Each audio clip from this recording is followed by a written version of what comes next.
The Plyler versus Doe court case in 1982 was important in deciding who was allowed to be enrolled within the public school system and where funding would go. In 1975, the state of Texas revised its education laws by passing new legislation that denied and withheld funding to educate students who were not legally admitted into the United States. It also allowed individual school districts to deny them enrollment into school if they wanted to. Many school districts across the state took up the invitation from this newly passed law to kick their students out of school. 2 years later, after the law was passed, the Tyler Independent School District adopted a policy requiring foreign-born students to pay tuition if they were not legally admitted, a fee of $1,000 per year per student. Under the school district's policy, children were considered legally admitted if 1. They possessed documentation showing that they were legally present in the United States, or 2. Federal immigration authorities confirmed they're in the process of securing such documentation. The effects of this new passed law within the state were felt immediately as poor Latino and English second language learner students were driven from out of the classroom. Many Latino families could not afford to send their kids to private school, or in cases like Tyler Independent School District, pay the tuition fee. The Mexican American Legal Defense and Educational Fund, known as the MALDEF, filed suit, which was later consolidated with a similar lawsuit from Houston. The MALDF, on the behalf of a group of students from Mexico who could not establish that they were legally admitted, brought a class action lawsuit challenging the policies.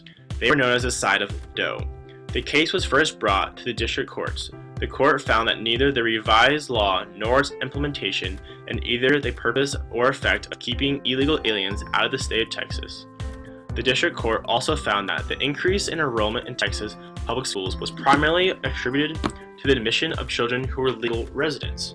Finally, the district court found that while barring undocumented children would save money, it would not necessarily improve the quality of the education.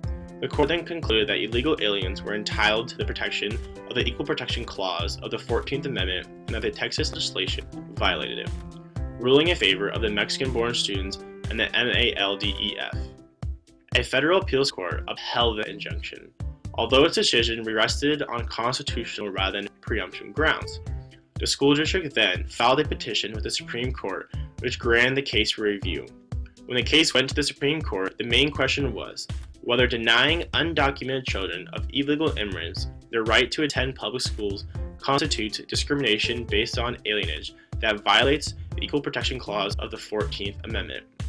The Supreme Court on June 15, 1982, based this ruling on the 14th Amendment of the U.S. Constitution, which says, "No state shall deny to any person within its jurisdiction the equal protection of the laws." By a 5-4 vote, the court concluded that the Texas legislation violated the Equal Protection Clause. The court explained that education has a fundamental role in maintaining the fabric of our society, and provides the basic tools by which individuals might lead economically productive lives to benefit us all. Further, while persuasive arguments support the view that a state may withhold benefits from people whose presence within the country is a result of unlawful conduct, the children of such illegal entrants can neither affect their parents' conduct nor their own status, and legislation during the ones of a parent's misconduct against his children does not comport with the fundamental conception of justice. Accordingly, the majority affirmed the lower court's ruling. With the concurrence of the court's decision, Justice Blackmun voted that when a state provides an education to some and denies it to others, it immediately and inevitably creates class distinctions of a type of fundamentally inconsistent with the purposes of the Equal Protection Clause, because an uneducated child is denied even the opportunity to achieve.